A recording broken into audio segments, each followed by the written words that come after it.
Assalomu alaykum, hurmatli kanalimiz obunachilari, bizni kuzatib borayotgan aka-ukalar, ustakalar, hammadan charchamayapsizlar. Xudo xolasa bu xonamizda remont xizmatlarini qilib berganmiz.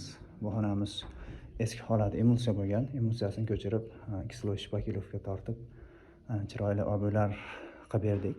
Xudo xolasa bitdi. Qo'ldan kelgancha chiroyli qilib berishga harakat qildik. Tepalarimiz ham oboyi bo'lgan, attachment fasonda bo'lgan.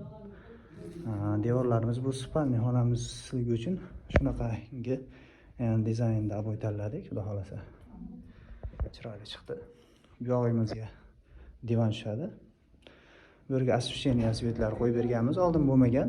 O'zimiz shunaqa qilamiz deb uy egasiga aytdik, ma'qul keldi. Xudo xolasa menimcha chiroyli chiqdi degan umiddamiz. Xudo xolasa videolarimiz yoqsa like bosib, qo'llab-quvvatlab turasizlar. Kimga shunaqa xizmatlar kerak bo'lsa, bemalol aloqaga chiqaverasizlar, nomer qoldiramiz. Qo'ldan kelgancha chiroyli qilib berishga harakat qilamiz, xudo xolasa.